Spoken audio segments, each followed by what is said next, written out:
En 1993, Mathieu Kassovitz a 27 ans et vient de tourner son premier long métrage qui est Métis, qui a eu un succès relativement modeste. Et il a déjà un nouveau projet qui est un film sur l'ultra-violence qui s'intitule Assassin. Mais en avril 1993, il y a la chronique est défrayée par une bavure policière d'un jeune de 17 ans qui s'appelle Makome et qui meurt lors d'une garde à vue alors qu'il est menotté à la chaise dans le commissariat. Il se prend une balle en pleine tête, suite donc à une manœuvre a priori d'intimidation du policier et le coup part tout seul. Donc ça donne lieu à des manifestations auxquelles se rend Mathieu Kassovitz. Et il est extrêmement impressionné par tout ce qui se passe, et notamment le fait que certains des frères de Makome promettent une vengeance et de revenir pour assassiner eux-mêmes un policier et pour rétablir la balance, comme on a pu le voir dans les répliques du film. Il décide à ce moment-là de mettre en suspens le projet qu'il avait donc du film Assassin et de faire un film qui s'inspire vraiment assez largement de cette histoire. Ce qui l'intéresse aussi, c'est de parler d'un sujet, les banlieues, qui est absolument pas présent dans le cinéma français. Alors, Mathieu Kassovitz ne vient pas de ce milieu, hein, il a vécu à Paris. En revanche, il le connaît assez bien, il a beaucoup d'amis qui y vivent, il a cette culture hip-hop qui a commencé à largement infuser depuis les années 80, et donc c'est un milieu qui lui est assez familier. Et puis l'idée justement de proposer un cinéma nouveau, lui c'est un jeune réalisateur qui a envie de faire un petit peu bouger les lignes et qui fustige un petit peu le cinéma bourgeois français un peu traditionnel, et donc c'est quelque chose qui l'intéresse beaucoup. L'écriture se fait assez rapidement, hein, il va donc voir le producteur qui avait déjà travaillé avec lui sur le précédent film, Christophe Rossignon, et en 6 mois à peu près, il sait où il va, quel est le sujet qu'il va aborder, et le fait de resserrer cette intrigue sur 24 heures. Mais c'est un projet qui est quand même assez difficile à monter. Hein. On est dans un sujet évidemment qui est assez chaud. Il y a les soupçons évidemment qu'on soit sur un film qui puisse être anti-flic, d'autant qu'il est censé sortir l'année d'après, donc en pleine période électorale, en 1995. Et à cela s'ajoute le fait que le casting ne va pas être un casting de gens très connus. Donc ça va être un petit peu compliqué à vendre et pour trouver les différents financements. Le film, dès que le script est achevé, il s'intitule déjà La haine, mais histoire d'édulcorer et de vendre un petit peu mieux son projet, il va proposer un titre temporaire qui sera droit de cité, et ils vont donc essayer de monter ça. Dès le départ, Kassovitz veut tourner le film en noir et blanc. Il estime que c'est une distance et un procédé esthétique qui va avoir vraiment du sens. Et là aussi, c'est quelque chose qui va être assez difficile à vendre. Ils arrivent à un compromis avec Canal+, qui va financer le film, qui exige que le tournage se fasse en couleur, que la sortie en salle puisse être en noir et blanc, mais en cas d'un succès, que lors de la projection en télé, le film soit de nouveau diffusé en couleur, ce qui n'aura jamais lieu puisque le film sera un succès. Donc pour le casting, on propose à Kassovitz des acteurs un petit peu connus, parce que ça permettrait évidemment d'attirer un peu plus les producteurs, mais il refuse. À l'époque, on lui cherche les gens un peu connus, issus de la diversité. On a Isaac de Bancolé, on a Smile aussi, et on lui propose Vincent Pérez pour le rôle de Vince, et lui refuse drastiquement. Il veut des comédiens beaucoup moins connus, et dont 2 avec lesquels il a déjà travaillé, à savoir Hubert Koundé, donc qui joue Hubert, et Vincent Cassel, qui ont tous les deux un rôle. Hubert Koundé a un rôle très important dans Métis, le précédent film, où Mathieu Kassovitz jouait l'autre rôle principal, et il veut travailler avec eux. C'est Vincent Cassel qui va lui présenter Saïd Tajmaoui, qui joue donc le rôle de Saïd, et qui n'est pas du tout un comédien professionnel, mais qui, en fait, Vincent Cassel est convaincu qu'il va parfaitement faire l'affaire, et au bout de 10 minutes d'échange, Mathieu Kassovitz sait pertinemment qu'il sera parfait pour le rôle. Donc il va y avoir un grand travail avec eux, notamment pour l'écriture des dialogues, puisqu'il va leur donner des situations, mais en termes d'écriture du texte, il va s'inspirer de la manière dont il parle et d'un travail sur la fluidité et la spontanéité des échanges, qui est une méthode qu'a beaucoup expérimenté par la suite Abdelatif Kechiche, notamment dans un film qui est sorti pratiquement 10 ans plus tard, L'Esquive, qui est aussi un film qui se passe dans les cités, hein, dans lequel des collégiens montent la pièce de Marivaux, où vraiment la langue est celle des gens, et c'est par des improvisations et un jeu de situation qu'on arrive à une écriture qui puisse être véritablement authentique. Pour le reste, notamment tout ce qui est des figurants. On va vraiment organiser un grand casting à l'intérieur de la cité où ce sera tourné, de manière à les mettre à contribution, à les intégrer au projet. Et il va y avoir de très nombreux entretiens filmés qui vont leur permettre de trouver des gens qui vont faire de la figuration ou des rôles un peu plus importants, comme le gamin de 13 ans, par exemple, qui raconte l'émission de télévision, et qui a la capacité de déblatérer plusieurs pages de script en une seule prise, et qui va un peu crever l'écran lors de sa petite apparition. Donc le reste à savoir où on va tourner le film. Et c'est un vrai problème, puisque déjà, Mathieu Kassovitz et son équipe savent très bien qu'ils ne peuvent pas aller de n'importe où. Il y a des cités dans lesquelles ils n'arriveront pas à rentrer, et où le tournage sera vraiment absolument impossible, parce qu'ils ont quand même figure de l'équipe qui vient de Paris, qui arrive, et puis qui repartira ensuite, et voilà, avec une certaine indifférence. Et donc, lors de leur repérage, il y en a 20 lieux qui peuvent leur paraître, et tout le monde refuse, à l'exception d'une cité, c'est celle donc de Chanteloup-les-Lignes, qui a une petite particularité, c'est qu'elle est justement entourée d'une campagne. Je ne sais pas si vous voyez la fin du plan aérien, on voit en fait qu'il y a pas mal de champs autour, et donc il y a quelque chose qui la préserve, et en même temps qui donne un sentiment d'isolement encore plus grand à ses habitants. Et donc, il décide de tourner là, le maire accepte, qui on a d'ailleurs présenté une version assez édulcorée du scénario. Il explique qu'il le dit après, s'il avait vu tout ce qui était prévu, il aurait lui aussi refusé. Et donc Kassovitz et son équipe décident d'aller vraiment s'immerger dans les lieux pour faire connaissance avec les habitants, avec les structures, avec l'architecture de la cité. Donc 2 mois avant le début du tournage, ils louent 2 appartements. Donc il y a le casting, il y a donc les trois acteurs principaux, et Kassovitz et quelques membres de l'équipe technique, et ils posent des matelas par terre dans un appart, et ils vont dans la cité. Ils marchent, ils font connaissance avec les associations de quartier, et ils échangent avec les gens. Alors au départ c'est un peu compliqué, ils sont pris évidemment pour des flics, puis des militaires, ils sont un peu caillassés, enfin tous les rites d'initiation, ils sont cambriolés aussi, mais vu qu'il n'y a rien dans leur appart, c'est pas trop un problème. Et puis commence à réellement établir des liens et à gagner la confiance en fait de ces gens-là, et pour un tournage qui va vraiment bien se passer grâce à cette longue prise de contact. Et à partir de là, donc le tournage va pouvoir rentrer dans le concret, avec des personnages qui ont certes évidemment les mêmes prénoms que ceux des comédiens, mais qui sont vraiment des rôles de composition. On le verra, puisque les acteurs ont joué d'autres rôles, et ils en joueront surtout d'autres après. Mais il y a cette idée d'essayer de les incarner. Celui qui joue le plus, c'est probablement Hubert, qui ne boit pas ni ne fume jamais, et donc a un petit peu du mal à prendre justement ce rôle de dealer qui fume régulièrement, et il crapote un petit peu, et il a du mal à être crédible en fumeur. Donc ça va être un rôle de composition pour lui. Pour le tournage, Mathieu Kassovitz travaille beaucoup sur la direction des comédiens, et notamment les met dans des situations où il va pouvoir obtenir la plus grande spontanéité dans leurs réactions. Il a tendance à ne pas donner les mêmes informations aux différents comédiens en leur parlant à part. Ce qui fait qu'il y a certaines scènes où les réactions vont être assez vives.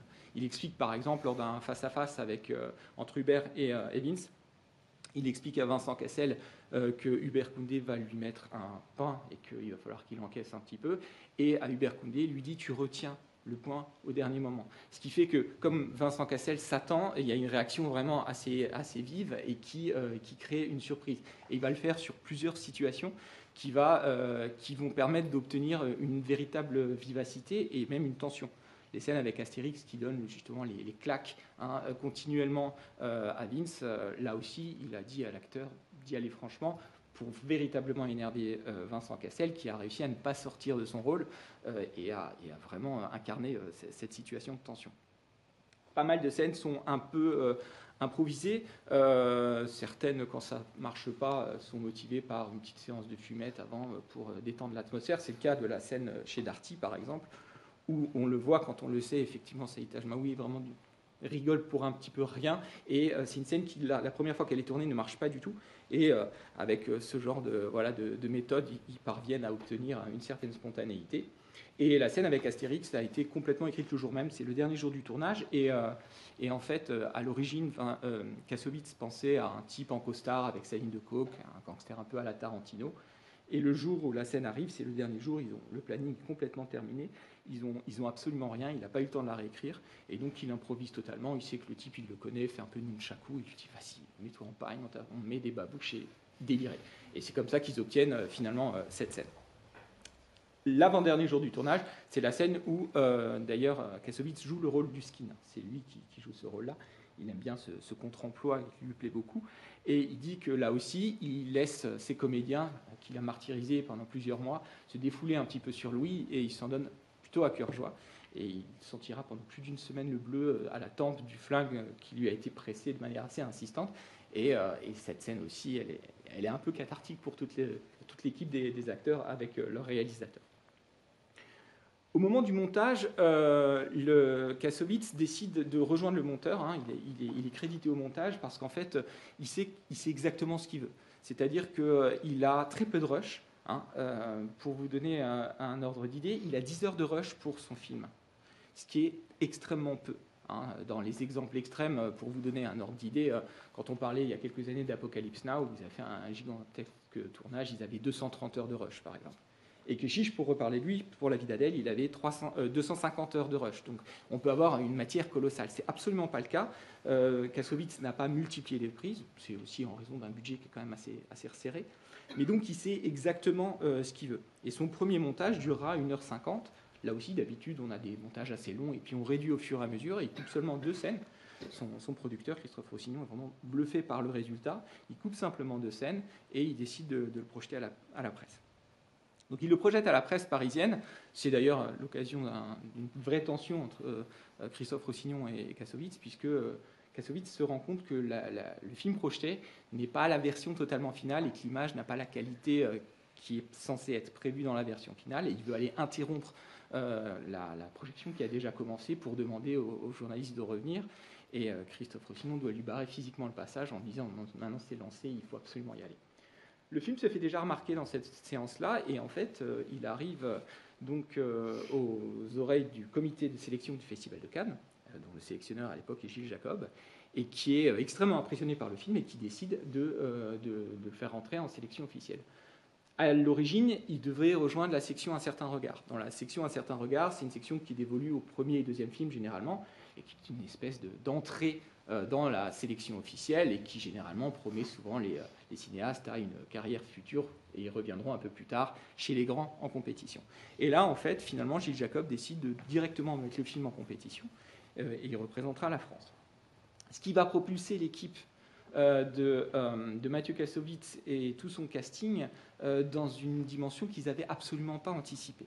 Et ça va créer une sorte de décalage. Les voilà donc au Festival de Cannes, à faire des montées des marches, à répondre à toute la presse, et d'autant que la production décide d'une sortie quasi simultanée, c'est-à-dire que le film est présenté à Cannes et il sort 3 semaines plus tard en salle. Et donc toute la presse française voit le film, la presse internationale, et donc les comédiens qui ne sont pas très roués à l'exercice de la presse sont un peu mal à l'aise, et Kassovitz, qui est quelqu'un qui a un certain franc-parler et qui peut être assez soupolé dans ses réactions, va assez rapidement s'énerver du type de questions qu'on peut lui poser. Il déteste qu'on lui explique son film quand il est face à des critiques, et il déteste aussi des questions de politique intérieure et qu'on lui demande quelle est la solution qu'il propose pour les banlieues. Et il a coutume de dire aux journalistes, écoutez, rentrez à Paris, prenez le RER et posez des questions. Au bout d'une demi-heure de trajet, vous verrez la réalité. Moi, j'ai fait un film. Et donc, ça crée une ambiance un petit peu particulière, d'autant que le film est vraiment en train de se transformer en phénomène. Le film, à l'origine, il est proposé sur 50 copies, c'est-à-dire sorti dans 50 salles, et il finira par être distribué sur 260 copies et faire plus de 2 millions de spectateurs, ce qui n'était absolument pas attendu. Et ça crée véritablement un phénomène qui, là aussi, va générer des décalages un petit peu particuliers. Mathieu Kassovitz évoque, en se souvenant de ce film, le fait que VSD, qui est le type même de journal qu'il déteste évidemment, fait un grand sujet sur la haine avec un petit encart « Parlez-vous banlieue », une espèce de test avec des mots-clés pour savoir parler comme les banlieusards, ce qui évidemment devient une espèce de récupération médiatique du phénomène qu'il déteste complètement. Le film, donc, à la cérémonie de clôture de Cannes, Mathieu Kassovitz obtient le prix de la mise en scène, ce qui est vraiment extrêmement prestigieux pour un deuxième film, et donc il a une très grande reconnaissance. À la sortie de la cérémonie, la garde républicaine, qui est présente le long des marches, tourne le dos à l'équipe de Mathieu Kassovitz, puisqu'on leur a présenté ce film qu'ils n'ont pas encore vu comme un film anti-flic, ce qui d'ailleurs n'est pas pour déplaire à Mathieu Kassovitz. Et donc, ils vont devoir aussi gérer toute cette médiatisation. Le film est largement nominé au César, et Mathieu Kassovitz et Vincent Cassel décident de boycotter la cérémonie parce qu'ils ne s'estiment pas faire partie de cette famille-là du cinéma. Seul Hubert Koundé ira, et ce sera lui qui ira chercher le César, parce que La haine obtiendra le César du meilleur film de l'année 1995. Après ça, il y a encore une carrière pour le film qui va véritablement devenir culte, puisque Jodie Foster va trouver le film absolument extraordinaire, et elle va inviter toute l'équipe à aller défendre le film aux États-Unis. Ce qui est une occasion inespérée. Il aura un très grand succès en Angleterre, et aux États-Unis, l'équipe va être vraiment chapeautée par Jodie Foster, qui est une sorte de marraine improvisée du film. Elle va envoyer des copies à Spielberg, à Scorsese, etc. Spielberg, qui d'ailleurs écrira une longue lettre d'admiration à Kassovitz, avec lequel il finira par travailler sur Munich. Kassovitz a un rôle assez important. Et donc, là aussi, on va proposer au bout d'un moment à l'équipe de faire la course pour les Oscars, ce qui suppose un lobbying médiatique qui est vraiment au-dessus des forces de Kassovitz, et qui décide de renoncer et d'arrêter là la carrière, la défense médiatique, si vous voulez, et la tournée des médias qu'il fait pour le film. En France, Alain Juppé, alors Premier ministre, demande à voir le film. Et là, Kassovitz a la sagesse de dire à son producteur « Vas-y toi », ça risque de mal se passer si je suis dans la salle avec lui. Et il sortira en expliquant que tout cela va changer. C'est quelque chose qu'on a eu un remake d'ailleurs en 2019, puisque à la sortie des Misérables de Lajli, qui est aussi un film un peu phénomène sur les banlieues, nous avons eu le président de la République qui a vu le film et qui s'est dit fortement ému de la situation, comme s'il fallait justement aller au cinéma pour voir la réalité de son pays. 2 ans plus tard, Kassovitz revient à Cannes. Il a fait Assassin entre-temps, qui est un film extrêmement mal aimable, et volontairement mal aimable, et il saura là vraiment susciter la haine qu'il recherchait, parce que le film va être vraiment conspué par la critique. Ça va être une descente en flammes qui était clairement recherchée par Kassovitz. Et à partir de là, il va avoir une carrière assez particulière, en parallèle de sa carrière d'acteur, qui, elle, est toujours vraiment extrêmement prolifique, et il est très reconnu pour ses talents d'acteur. Il va tourner Les Rivières pourpres, qui sera un polar assez grand public, et ensuite il va tenter l'aventure américaine avec un film de commande, Gothica, et puis surtout Babylon AD, qui est un grand projet d'adaptation de science-fiction de Maurice Dantec, et qui va être un véritable massacre entre l'auteur français et les studios, et surtout aussi une mésentente totale avec Vin Diesel, le comédien principal, qui, selon les dires de Mathieu Kassovitz, est un abruti fini. Si vous voulez voir vraiment ce conflit entre un auteur et un studio, je vous conseille d'aller voir sur YouTube un documentaire totalement officieux, qui est un making-of d'un désastre, qui s'appelle Fucking Kassovitz, qui est sur YouTube, et qui vraiment retrace complètement l'histoire, et on voit les querelles d'ego, et puis la manière dont Kassovitz essaye de maintenir ce film à flot alors que tout le monde a un peu abandonné le navire. À la suite de ça, donc, il reviendra en 2011 en France avec un film auquel il tient beaucoup, qui s'appelle L'ordre et la morale, sur la manière dont l'État français a réprimé les actions des indépendantistes kanaks. Et là, ce film sortira dans la totale indifférence. La critique ne le considérera pas comme intéressant, le public ne sera pas au rendez-vous, et ce sera très très dur pour Kassovitz, qui là aussi dira en termes très fleuris sur les réseaux sociaux tout ce qu'il peut penser du cinéma français. Et depuis, donc ça fait quand même 11-12 ans, il n'a plus rien réalisé, et il n'a pas de projet actuellement, même s'il continue une carrière d'acteur tout à fait intéressante. Donc le premier élément qu'on peut évoquer, si on regarde un petit peu les différentes strates de ce film choc, phénomène tel qu'il était appelé à l'époque, c'est évidemment la question de filmer le réel, filmer un phénomène de société. Dès le générique de départ, qui est un très long générique dans lequel il va citer le maximum d'informations parce qu'il veut que son générique de fin soit le plus court possible, et dans le générique de fin, il n'a que les choses qu'il était obligé de mettre à la fin. C'est la raison pour laquelle on a un générique très long.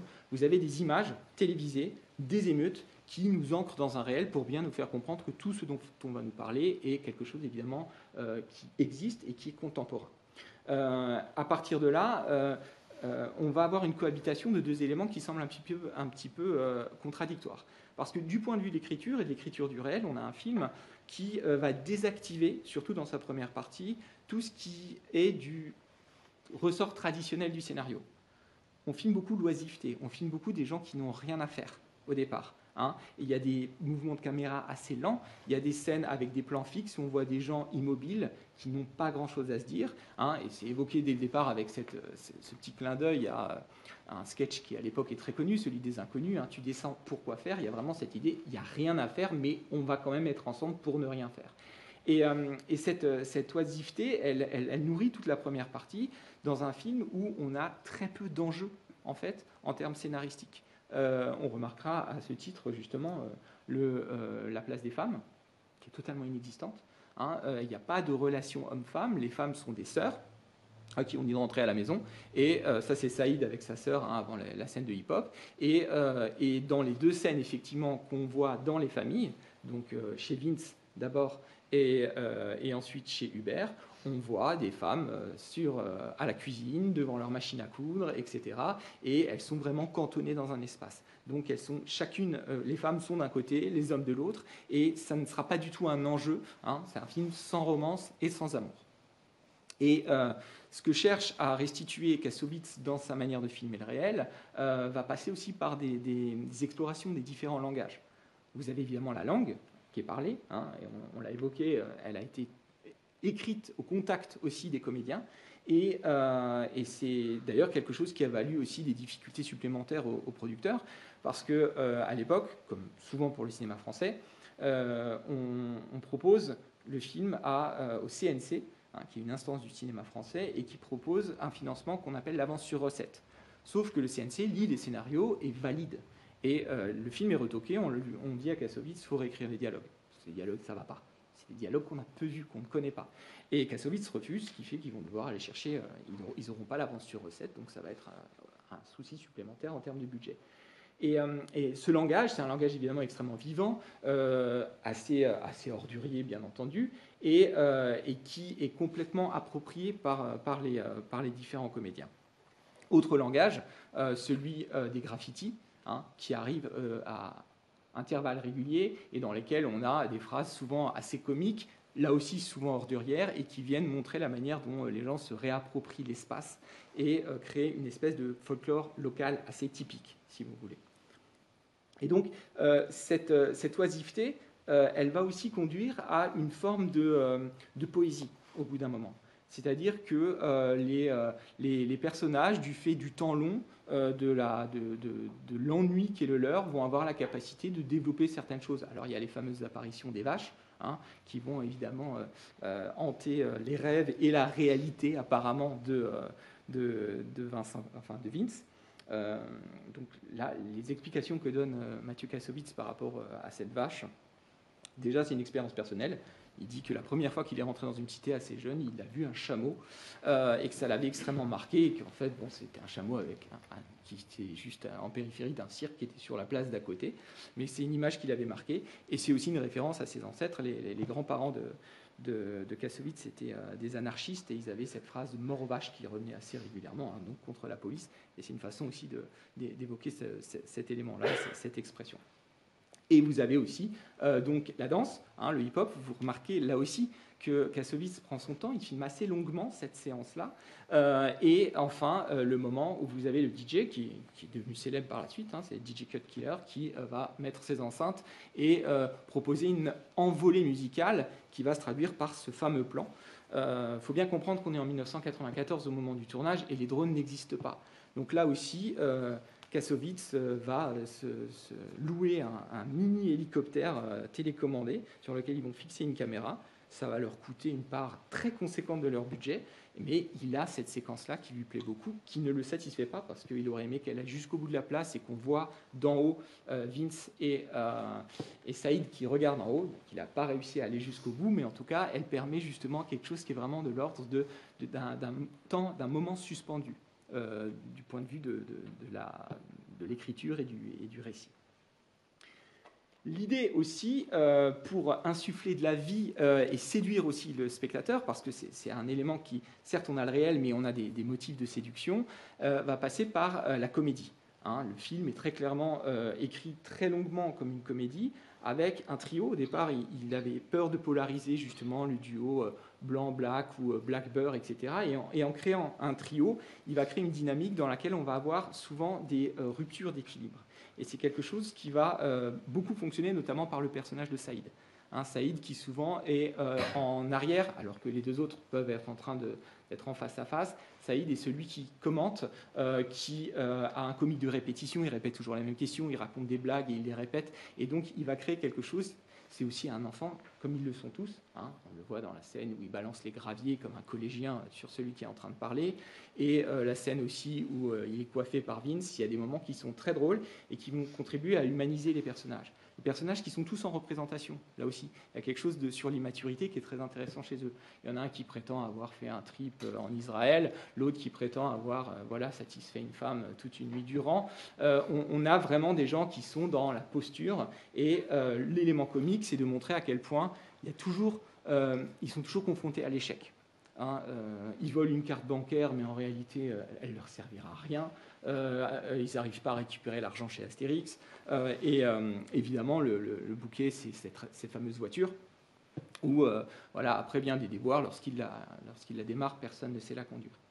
L'apparition d'ailleurs de Vincent Lindon est assez amusante. Vincent Lindon, quand il a su que Kassovitz faisait ce film, a tout fait pour être du film. Et il dit Vince, c'est moi. Et Kassovitz, tu as 45 ans, tu es un Parisien, ça n'a aucun sens.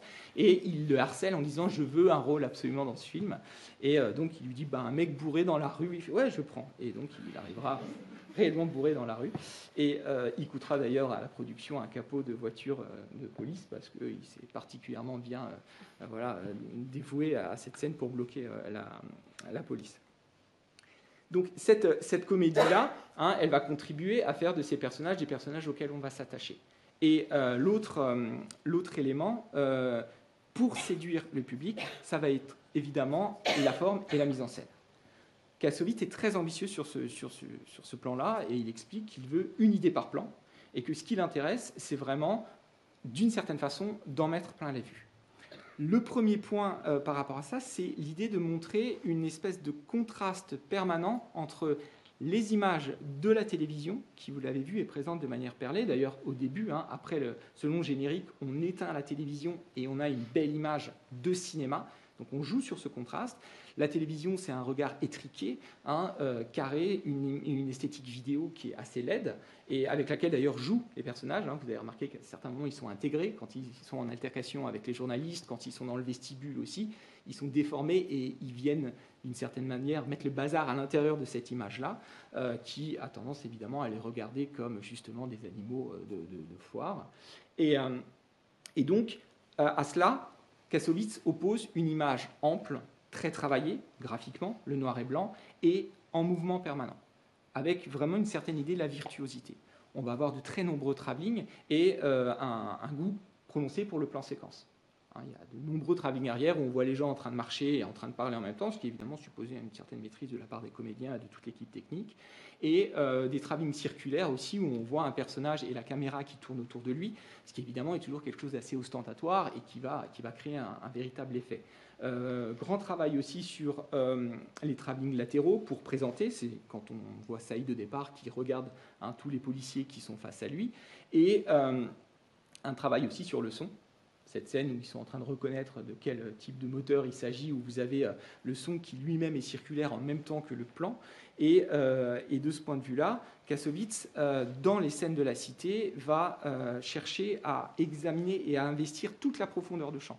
On a beaucoup de travail sur le son, les bruits environnants, et aussi des scènes où on voit un espace qui est complètement investi. Saïd qui court avec sa merguez, par exemple, ou les moments où vous avez, dans la salle où il danse le hip-hop, la caméra qui recule et qui nous révèle qu'on est derrière une grille. Il travaille beaucoup cette profondeur de champ. Pareil, quand vous avez l'échange très étonnant où vous avez Hubert qui vend de la drogue au premier plan, mais le son est calé sur l'arrière-plan, et c'est la conversation entre Saïd et Vince qu'on entend. Donc c'est quelque chose qui vraiment travaille d'une manière très importante. Et le récit va être ponctué. Hein, c'est un récit très resserré sur 1h35 et on va jouer beaucoup sur tout ce qui est transition. Ces transitions, elles sont matérialisées notamment par ces flashs blancs qu'on peut avoir et qui vous montrent vraiment quelque chose de très remarquable, de la même façon qu'on a un travail sur les coups, les portes, les cloisons qui tombent, les coups sur le punching ball par exemple, et la porte du garage qui tombe. Et donc on voit à quel point Mathieu Kassovitz cherche à ce que chaque élément de mise en scène soit graphique, soit pensé et soit remarquable. Pareil aussi sur le travail sur les ralentis, où il y a des moments choisis, la mise en valeur de Hubert par exemple au départ, puis ensuite la scène où il arrive parce qu'il est lui impressionné, parce qu'il a ce flingue sur lui en cachette, et donc la scène où il rentre dans l'hôpital, puis celle dans le commissariat, où on va mettre en valeur la tension par le ralenti. Parce qu'il faut remarquer une chose, c'est qu'au niveau de la musique, il n'y a aucune musique ajoutée. Toutes les musiques qu'on entend sont des musiques in, c'est-à-dire qu'elles sont entendues par les personnages au sein de la scène, mais on n'a pas de musique ajoutée, à l'exception de celle du générique de départ. Et donc tout ce travail sur la mise en scène, il va contribuer à magnifier un petit peu tout ce qu'on est en train de vous montrer. Et un autre élément qui va faire beaucoup réfléchir le cinéaste à son propos, c'est la façon dont il montre les espaces. Quand on est dans la cité, on est sur des plans très larges, des focales courtes, qui vous donnent à voir des vrais tableaux de point de départ et qui, notamment par le noir et blanc, ont tendance à magnifier des lieux qui sont mis en valeur. Vous avez ce plan où vous avez la pompe à essence et puis ce long trajet vers la salle de sport qui a brûlé, par exemple, et vous avez ces entrées en matière devant le parc avec cette espèce d'hippopotame, puis la structure en béton avec le vélo qui passe devant. Ce sont des plans qui sont très étudiés et qui vont planter un espace dans lequel il y a une vraie recherche graphique qui a été pensée, si vous voulez. Et c'est certes des endroits dans lesquels ils s'ennuient, mais en même temps des endroits qu'ils maîtrisent. Ils connaissent tous ces espaces-là. Et on voit d'ailleurs la manière dont ils peuvent interpeller ceux qui osent y venir. La façon dont on insulte le maire quand on est en haut du toit, par exemple, ou la manière dont, évidemment, ils vont entrer en altercation violente avec les journalistes qui viennent les observer d'en haut, bien à distance. Donc, ils maîtrisent ces espaces de la même façon que dans les souterrains, lors de la fuite face aux flics, ils savent exactement où aller, dans quelle direction. Et à l'opposé, vous avez la manière dont on filme Paris. Paris qui occupe la seconde moitié du film, et pour laquelle, très clairement, Kassovitz n'a plus aucun budget. Il a tout mis dans les effets, les plans séquences, etc. Et là, donc, il va passer sur des focales beaucoup plus longues. Il n'a pas les moyens de bloquer les rues, donc il filme de manière assez sauvage, assez clandestine, sans autorisation. Et c'est quelque chose qui va servir son propos, parce qu'il va montrer des personnages qui sont perdus dans un espace qu'ils ne maîtrisent pas. Et la transition qu'on voit très clairement, c'est lorsqu'ils arrivent à Paris, ils sont sur cette balustrade et vous avez un travelling compensé. Donc c'est quelque chose dont on avait déjà parlé quand on avait présenté sur Froide. On appelle ça aussi le vertigo effect. Vous savez, c'est le fait de faire un zoom, un travelling avant et en même temps un zoom arrière. Donc mécaniquement et optiquement l'inverse, ce qui crée un effet d'écrasement. Et c'est la transition parfaite pour montrer que subitement, ils ne maîtrisent plus l'espace dans lequel ils sont et tout est flou autour d'eux. Et donc on va avoir de nombreuses prises de vue où on les voit perdus dans les grandes rues, dans des endroits. La manière dont ils sont évidemment arrivés dans ce vestibule devant des grilles mais montre clairement qu'ils ne sont pas les bienvenus dans cet espace-là. Et d'ailleurs, quand ils ressortent de chez Astérix, ils sont directement appréhendés par la police qui a compris qu'il y a des intrus qui sont là. Et c'est quelque chose qui va évidemment les accompagner durant tout leur périple parisien. N'empêche que lorsqu'ils retrouvent la l'oisiveté forcée, quand ils ont loupé leur train, eh bien là, on va avoir de nouveau la possible émergence d'une certaine poésie, avec notamment ce moment sur le toit, devant la Tour Eiffel, où ils devisent, ils racontent un peu n'importe quoi, et la poésie revient avec cette idée d'éteindre la Tour Eiffel. C'est une référence à un cinéma, à un film d'Éric Rochant, qui s'appelle Un monde sans pitié, et qui est sorti en 1989, dans lequel, justement, le personnage principal sait à quelle heure elle s'éteint, et on fait un plan un peu drague pour se donner un petit pouvoir poétique. Sauf qu'évidemment, là, ils veulent le reproduire. Film un peu, justement, bourgeois parisien, que fustige totalement, justement, Kassovitz à l'époque. Alors, il est plus gentil avec Éric Crochant maintenant, parce que c'est lui qui l'a fait tourner dans les 5 saisons du Bureau des légendes, donc ils ont fini par vraiment largement travailler ensemble. Mais ce qu'il faut savoir, c'est qu'au moment où il tourne ce film, donc cette séquence-là, il a prévu qu'elle s'éteigne. Il est en liaison par talkie-walkie avec le technicien qui s'occupe de l'extinction des projecteurs sur la Tour Eiffel, et il a dit à ses comédiens, bon, on a droit de façon qu'à une prise, donc si ça marche pas, vous avez telle réplique, si ça marche, vous aurez telle autre. Et ça ne marche pas, mais il a l'intelligence de laisser tourner la caméra, et donc on a cette espèce justement de permanence de la poésie avec cette espèce de clin d'œil sur le fait qu'ils finissent par s'éteindre après. Évidemment, à travers tous ces éléments-là, il faut quand même, à un moment donné, parler de la haine, la manière dont cette haine est présente. Elle est évidemment le centre du film, et elle montre des personnages. En fait, elle se loge au sein de la comédie. C'est-à-dire qu'il y a souvent de nombreux échanges où on comprend que ça peut très rapidement, complètement vriller vers quelque chose qui sera de l'ordre du malentendu. La scène d'Astérix, pour ça, elle concentre absolument toute cette idée-là. On a pas mal de scènes, la scène sur les toits par exemple, on a une petite apparition d'ailleurs de Benoît Magimel à un moment, là aussi finit en altercation. D'ailleurs les gens qui jouaient les flics étaient jamais très tranquilles parce qu'il y avait des coups de pied qui étaient très spontanés durant ce genre de scène. Et donc ça crée une tension continue qui fait qu'on met le spectateur dans une position où il sait qu'à n'importe quel moment le ton peut changer. Et l'exploration de la violence, elle est aussi cinéphile de la part de Kassovitz. Très clairement, les personnages qu'il montre vont être iconisés. Déjà, ils le sont en noir et blanc. Et la manière dont on les présente et la manière dont ils se comportent montrent des gens qui pensent en permanence aux références. Les présentations qu'on a des personnages, on va montrer leur prénom, donc Saïd dans son tag, puis on va voir la bague de Vince, et puis enfin Hubert sur l'affiche avec le nom qui s'illumine comme ça, avec un petit bruitage en plus pour le mettre en valeur. C'est une référence de Kassovitz à un film qu'il aime beaucoup, qui s'appelle Mean Street, de Scorsese, dans lequel les noms des personnages apparaissent au moment de leur apparition à l'écran. Et donc lui, il veut faire une certaine modulation par rapport à ça. Et ensuite, on va avoir un très grand nombre de références du film de gangster, bien entendu.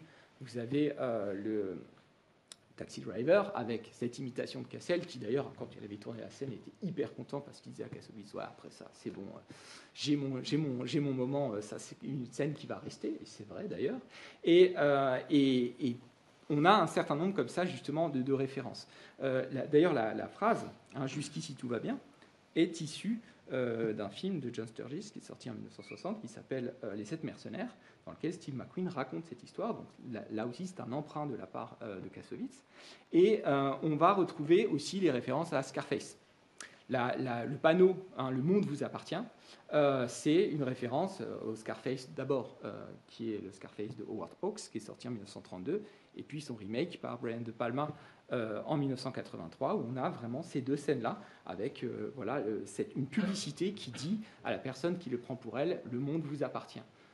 Et c'est quelque chose que va personnaliser Kassovitz, puisque lorsque Saïd tag l'affiche, il rajoute un N, nous appartient, mais c'est la N qui s'approprie, si vous voulez, aussi cette imagerie de Scarface. Donc il y a toute une petite réflexion poétique de la part de Kassovitz.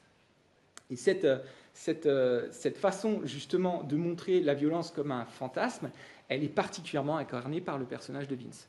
Vince, c'est quelqu'un qui passe son temps à être dans une posture, même si sa haine est véritable. On voit que c'est quelqu'un qui entretient clairement sa haine continuellement. Dès que ça peut vriller, il est le premier à le faire, comme dans la scène dans l'hôpital, par exemple.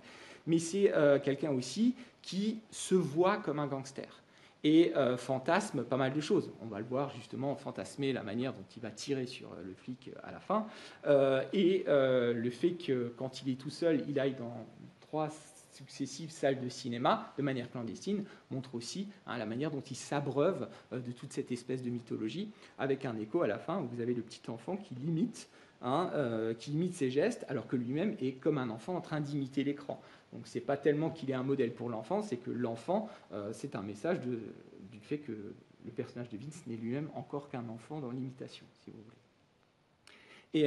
Et donc la manière dont on va filmer toute cette violence va être de plus en plus tendue et va devoir justement se nourrir de la façon dont les personnages vont confronter leurs fantasmes à la réalité.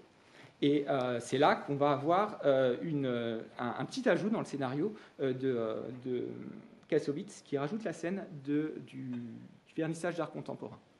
Parce qu'en fait, il se rend compte au bout d'un moment dans l'écriture qu'on s'est trop attaché, que lui-même s'est trop attaché à ses personnages et qu'il va falloir quand même à un moment nous les rendre de nouveau antipathiques pour rétablir un équilibre. Parce que dans cette scène, il n'y a rien qui les défend. Ils n'ont aucune raison, hein, c'est gratuit. C'est une des rares justement interactions avec des femmes et elle n'est vraiment pas en leur honneur aux hommes. Et vous avez, et c'est très important, Hubert qui lui aussi justement renverse, alors que c'est le personnage normalement un petit peu plus raisonnable, si vous voulez. Donc c'est un ajout qu'il a vraiment voulu pour dire, hein, je le cite, que ce sont aussi des petits cons et qu'ils ont aussi des torts.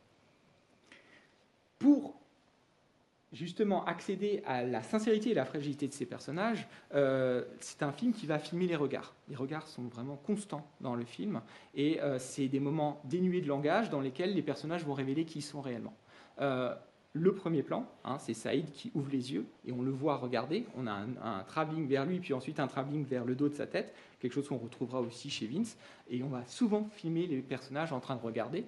Vince face à la vache, par exemple, mais aussi quand il regarde les œuvres d'art contemporain.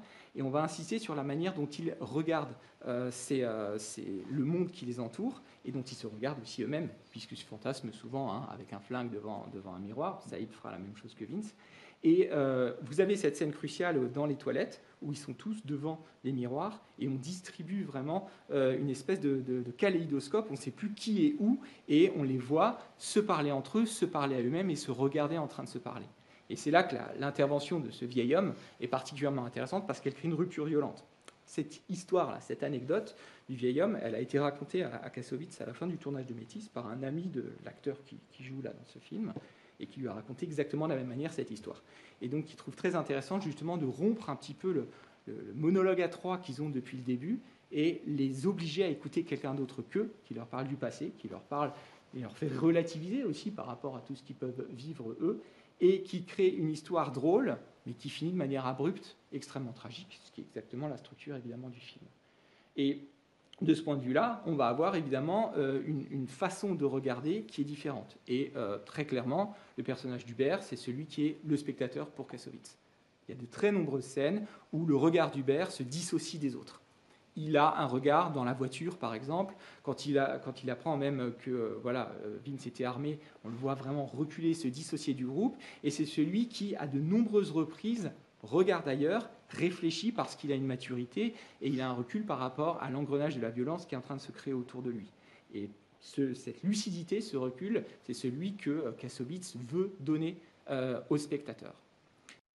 Un autre regard crucial sera celui échangé avec le jeune flic lors de la séance de torture.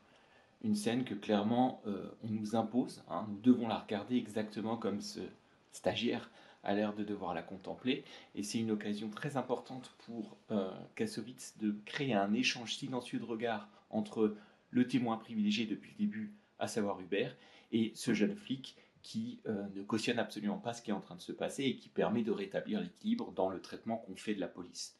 C'est un échange silencieux dans lequel se jouent des éléments absolument essentiels. Et de ce point de vue-là, Vince va vraiment suivre une école du regard. C'est-à-dire que si on regarde, à la fin, il va apprendre à passer du fantasme à quelque chose qui va regarder hein, les yeux dans les yeux. Vous avez la scène où ses amis qu'il a rejoint quand ils vont tirer dans la porte de la boîte de nuit. C'est une scène en double focale, hein, où lui, il est net alors que l'arrière-plan l'est aussi, où on le montre en train de regarder justement la réalité de cette violence. Et vous aurez évidemment aussi le regard du skin, qui est vraiment un regard frontal et qui le confronte à l'acte qu'il pourrait ou non commettre. Et donc ça nous mène au dernier point, qui est celui évidemment de la tragédie. Dans le film, au moment du montage, Kassovitz sent qu'il manque quelque chose et il va rajouter les temps, les horaires de la journée.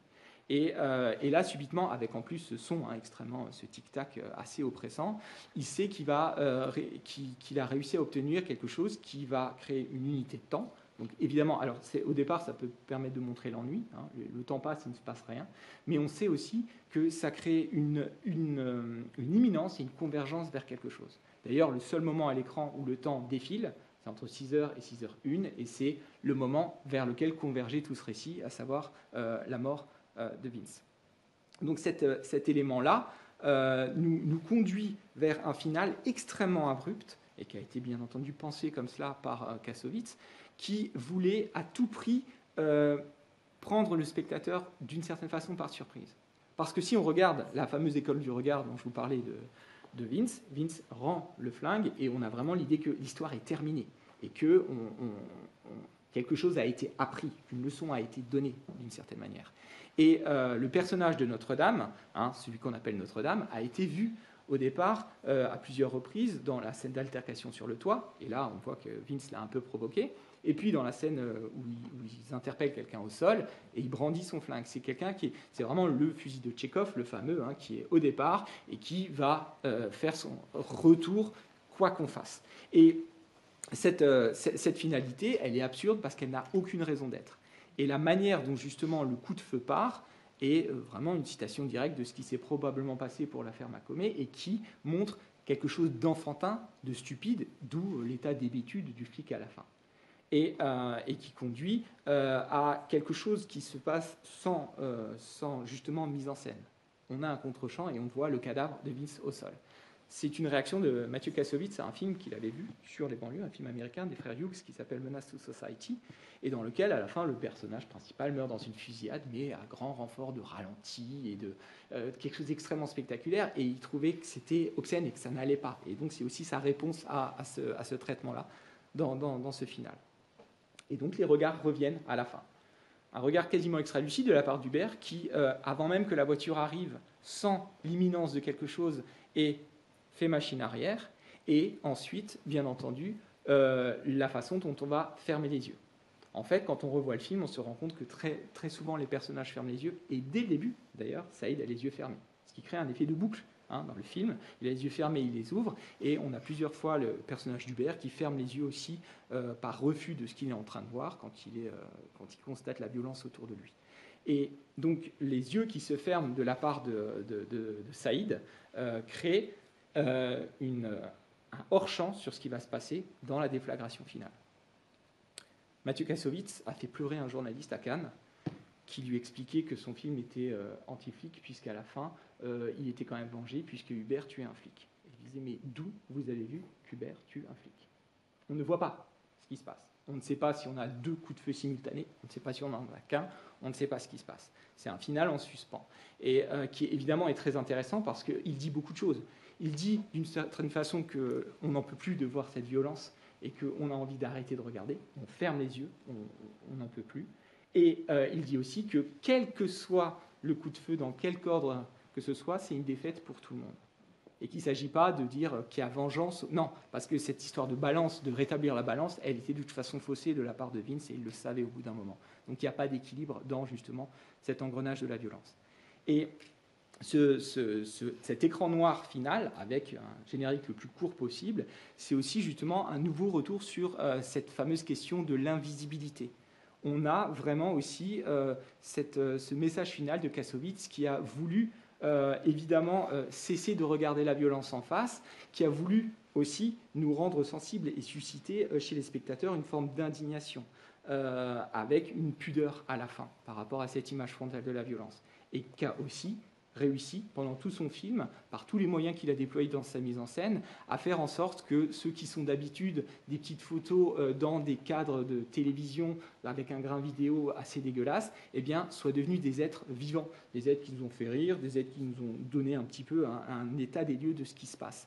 Et alors que d'habitude, on ne parle d'eux que quand il y a des faits divers à la télévision, eh bien, lui, il nous a aussi donné à voir leur vie sur grand écran et avec tous les moyens esthétique dont il dispose pour créer du cinéma. Merci de votre attention.